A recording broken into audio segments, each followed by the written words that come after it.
Ngayon, Wala. walang nagsakit.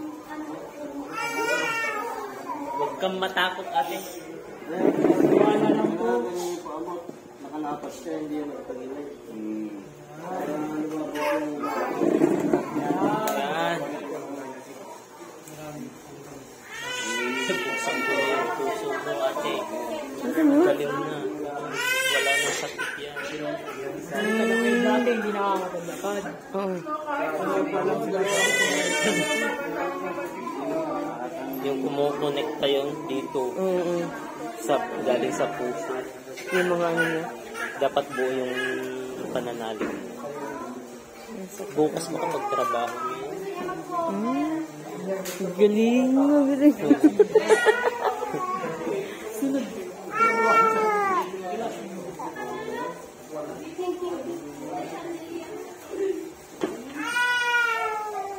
Makapaglakad na yung mag-isa.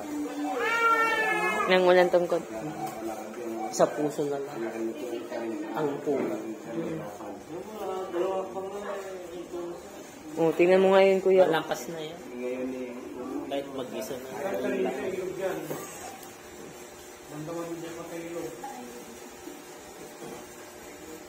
Magdasal ka lang, ate. Habang maglakad ka, magdasal ka.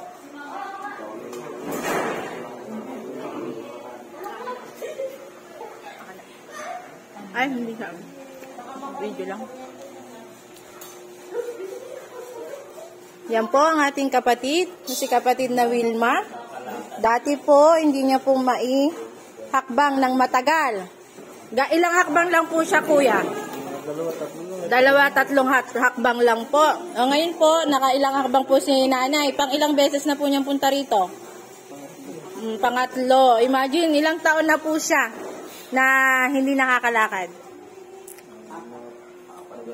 O, 4 na taon po mga kapatid, pero walang imposible sa mangliwanag sa kalangitan.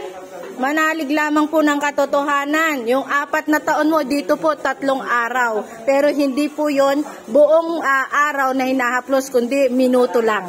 Wala pong imposible sa mangliwanag sa kalangitan. Basta po magpatuloy po kayo. Lagi po kayong manalangin. Yun po ang tunay na gamot. Ano po? Tanggapin nyo po ng buo ang amang liwanag sa langit. Upang kayo po gamitin niya na magpapatotoo po sa nakakarami. Ayan, napakabuti ng Ama sa langit. Ilang minutong haplos lang po yan, mga kapatid.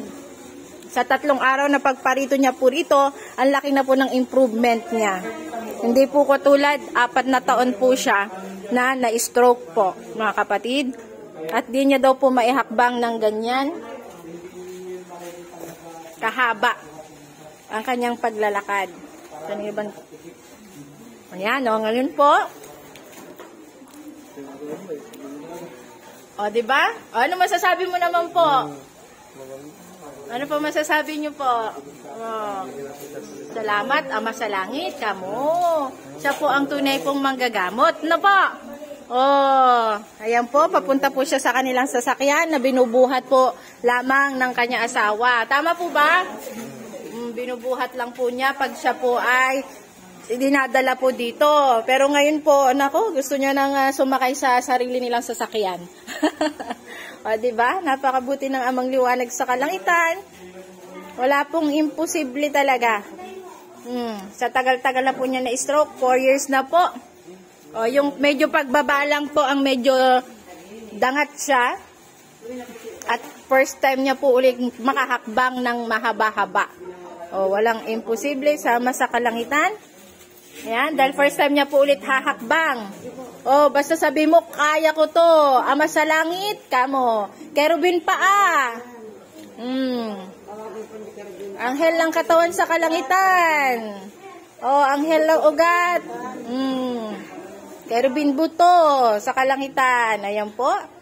Dati po, hindi niya po kayang ihakbang. 4 years po siya na bedridden.